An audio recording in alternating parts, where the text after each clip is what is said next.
Olá, gente, tudo bom? Aqui é a Rafa Fustanha. Eu vou comentar com vocês sobre um filme que eu assisti hoje. E não foi cabine de imprensa, foi um filme que eu fui com a minha família assistir. Foi o filme escolhido para ser o filme de sábado, né? Que eu sempre vou ao cinema sábado com os meus pais e com meu marido. E a gente assistiu O Sequestro do Voo 375. Esse vídeo aqui tem spoilers, é uma história real. E eu fico impressionada como a gente produz, ou a gente, na verdade, como a gente consome coisas lá de fora, principalmente estadunidenses, né, americanos, que, né, a gente fala americano, estadunidense, e a gente não sabe as histórias do nosso país. Por que eu tô dizendo isso? Porque essa história, eu não sabia de quase nada sobre essa história. E eu fiquei me sentindo uma completa pessoa tapada e mal informada. Sendo que o meu pai, para quem conhece meu pai conta as histórias de tudo que é coisa que acontece, de sequestro, de terrorismo, de guerra. E eu falei, pai, você nunca me contou isso? Aí ele, eu também não sei porquê. Ele lembrava de muita coisa, mas não de tudo. E a minha mãe lembrava de quase nada. Eu, na época, tinha 8 anos, então eu não lembrava de nada, nada, nada, nada. Mas uma coisa que o filme do... É Marcos Baldini, né? Eu tô com a ficha técnica aqui aberta, né? Pra ser Marcos Baldini. Fez muito bem e foi mostrar pra gente, além do filme, o telejornal, que inclusive é com Cid Moreira no final, mostrando exatamente o que a gente assistiu. Bom, o sequestro do voo 375 se passa então em setembro de 1988, quando o presidente era o José Sarney. O José Sarney tá vivo até hoje, né? Um maranhense, e quem sequestra o avião também é um maranhense que não tá nada satisfeito com o governo dele. Primeiro porque ele tá desempregado, segundo porque a inflação tá nas alturas novamente. Ali a gente tem um iniciozinho, e é claro que isso não precisa nem de uma explicação para mim, porque eu lembrava de tudo isso, eu lembrava das fiscais do Sarney, que ficavam ali vendo se estavam aumentando as coisas, eu lembro de tudo isso. E eu era criança, mas eu não lembro dessa história do sequestro. E ali explica, né, a questão do Tancredo, que o Tancredo ia assumir a primeira vez, né, pós-ditadura. Tinha gente que ainda era a favor da ditadura, tinha gente que queria democracia, mas com a morte do Tancredo muito se questionou se realmente deveria assumir ou ter novas eleições. Acabou não tendo novas eleições, quem assumiu foi o vice, o Tancredo nunca assumiu, nunca, né, foi de verdade presidente. E o Sarney não conseguiu controlar a inflação. A gente vê então o Murilo, que é interpretado, gente, ele tá muito, muito bem no papel. Deixa eu pegar aqui o nome dele. Cadê o nome? Vivido pelo César Melo, né? É o Salvador Evangelista, que é o copiloto, e vivido pelo Danilo Grangueia, esqueci o nome dele, Fernando Murilo de Lima e Silva, que era o piloto da época. Eles estão se preparando ali, a gente vê, e assim, era um voo que tinha várias escalas, então eles estavam, sei lá, com 38 pessoas e depois ele parava em outros lugares e a parada final era o Rio de Janeiro, aeroporto internacional do Galeão. Eles pararam em Confins não tinha raio-x. Esse indivíduo, então, chamado Nonato, um maranhense, que já não ia para sua terra há um tempo, ele era motorista de trator, especialista em ser motorista de trator, e ele tinha a mãe que cuidava da filhinha dele, e ele resolve, então, com raiva, a ideia dele, mirabolante, era pegar o avião e jogar o avião cheio de gente dentro, né, com ele também, suicida também, em cima do Planalto para matar o Sarney. Quando a gente fala uma coisa dessa, a gente pensa, gente, é uma coisa muito doida, você tem que estar muito descompensada. É bem mais fácil você ficar nos lugares que ele tá e atirar, enfim, uma coisa meio JFK. Porque como é que vai saber exatamente o local que ele tá no Planalto? Matar um monte de gente vai, se é pra chamar atenção e mostrar a indignação, né, do governo dele, mas enfim, a gente começa a pensar várias coisas durante o filme e dá muito nervoso de saber que é a vida real, ali não tinha todas as tecnologias da época, obviamente. A gente tem então 2 pilotos se preparando para voar, a tripulação ali dentro. Tinham 100 pessoas depois no voo, 106 pessoas junto com a tripulação. Assim que o avião começa a voar, ele tenta ir até a cabine armado e ele acaba baleando um dos comissários na orelha. Esse comissário sobreviveu, mas ele entra então dentro ali da cabine do piloto e ele fica ali dentro então mandando que mude a rota para Brasília, onde ele quer praticar este ato terrorista em cima do presidente. Vários momentos, o que a gente pensa assistindo é que era muito mais gente, porque quando um terrorista faz uma coisa dessa, ele tem um lá atrás, no final, para ficar rendendo, porque ele vai ficar na cabine, e tem o da cabine. Ele estava sozinho, ou seja, totalmente despreparado, mas causou um caos, porque na época não se esperava isso e não se falava sobre isso. Então ninguém estava esperando que isso acontecesse. Eu realmente acho que hoje em dia as pessoas estão muito mais nervosas e teriam atacado esse homem, porque em diversos momentos ele fica de costas e alguém poderia ter morrido, sim, poderia ser mais tarde, sim, mas morreu o copiloto. Ele foi pegar o rádio para se comunicar e ele acha que ele vai revidar no momento ali de nervoso da criatura, ele atira na cabeça do copiloto. Então, assim, ele veio a óbito mesmo. Então, assim, né, é uma história real e é muito chocante. E, enfim, o filme todo, gente, é muito bem feito. E aí, eu fiquei me questionando várias coisas. Por muitas vezes eu vejo as pessoas falando que o cinema nacional é ruim. Vocês comentando aqui, cinema nacional eu não vejo, eu não pago pra ver cinema nacional. E eu sou muito honesta com vocês aqui nas críticas que eu faço, mesmo quando as críticas, né, eu vou lá entrevistar a pessoa, ou é parceria com alguma assessoria, eu sempre falo. Tanto que eu não gostei do último filme que teve, né, da Tata Werneck com a Ingrid Guimarães, minha irmã e eu. Mas eu falei bem do Mamonas Assassinas, eu gostei do filme do Mussum.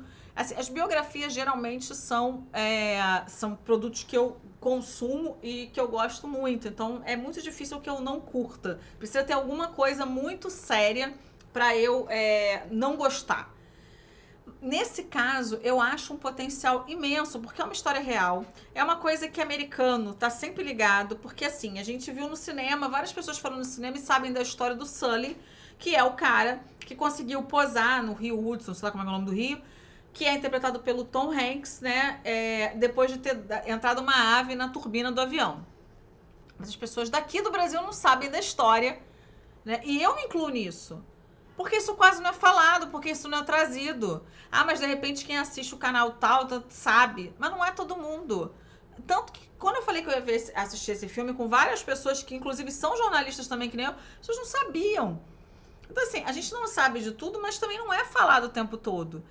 E a sala que eu... Quando esse filme fechou o Festival do Rio, eu quis muito assistir, mas eu não tinha convite. Eu tava com aquela credencial de imprensa, mas não dava direito a tudo.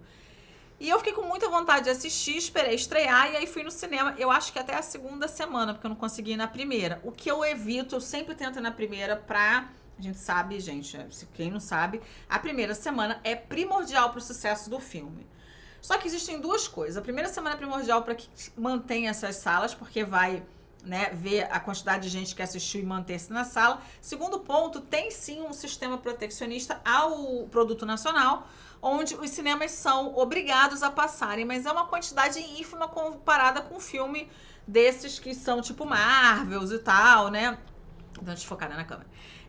Então, assim, é uma luta desigual que não tem como fazer com que fique no mesmo nível. Um, porque os brasileiros não consomem mesmo. Dois, porque vem com muita força e a gente cresceu assistindo filme americano. Então não vai rolar de... Eu acho que tem muita coisa nacional também que não é bacana. Geralmente, a gente está sempre vendo filmes nacionais que falam ou da violência do nosso país, ou são filmes de comédia, ou são biografias. Então a gente tem aí esses três nichos, né? Que são as maiores produções. Ah, mas tem aquele, sim, tem umas diferenças. Mas tirando Tropa de Elite, que foi um sucessaço, durou e ficou muitas semanas em cartaz e virou um marco do cinema brasileiro, poucos filmes hoje em dia, né? Você vê o que foi indicado ao Oscar esse ano, Retratos Fantasmas. Pouquíssimas pessoas viram. Eu não vi até hoje. Tá bem, eu passei mal no dia da cabine e tal, mas eu até hoje não vi e conheço poucas pessoas que assistiram.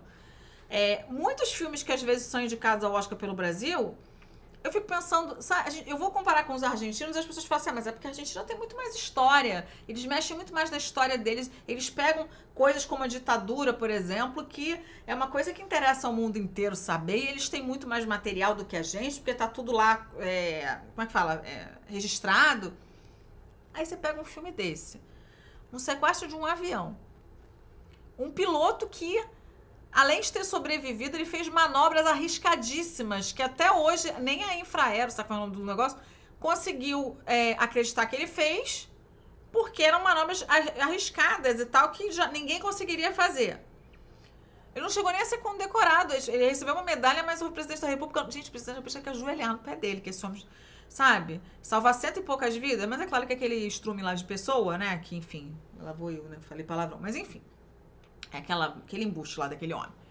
Ainda é da terra do meu avô, meu Deus do céu. Se bem que o sequestrador também era, né? Meu pai até brincou, vai ver que era lá de Penalva. Não era de Penalva, não. Penalva que é a terra do meu falecido avô. Saudoso. Enfim.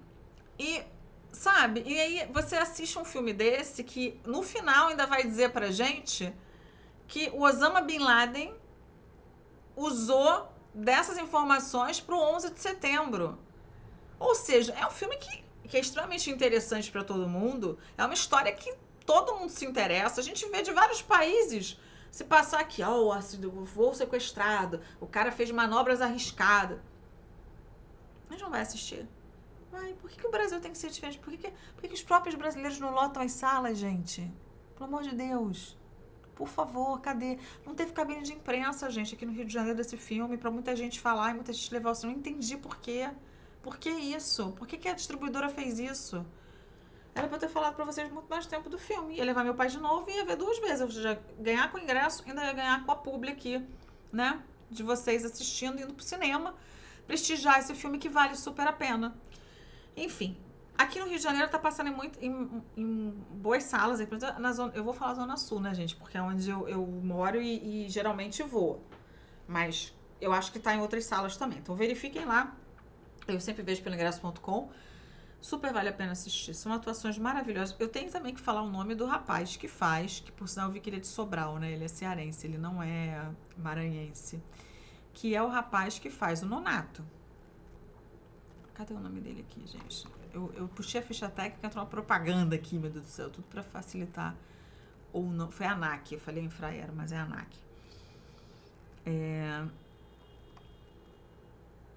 Cadê? Raimundo Nonato Alves da Conceição, de 28 anos, vivido por Jorge Paz. É isso.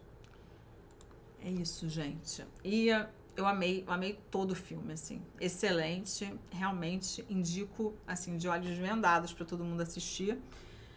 É um filmaço. Corre pro cinema pra assistir, tá? É isso. Vocês gostaram do meu vídeo? Gostaram? Ele faleceu, tá? Infelizmente, ele morreu com 76 anos. Ele sobreviveu a tudo isso. E o sequestrador lá, ele... Tá na cara que ele foi morto, né? Pela história que contaram. Ele chegou, com vida até o hospital e lá dentro ele teve uma anemia, não sei o que lá, e tá morto. Mas enfim, né? Foi de arrasta pra cima porque vai ver que o capiroto chamou. Porque realmente tem cada cena, ainda matou o pobre do copiloto, oh, Jesus amado. É isso, gente. Eu vou ficando por aqui. Um beijo imenso. Se vocês gostaram desse vídeo, não esquece de deixar o seu like, de comentar aqui embaixo, de se inscrever no canal, porque aqui tem mais de um vídeo todos os dias pra vocês. Eu vou ficando por aqui. Um beijo grande e até o próximo vídeo, pessoal. Tchau!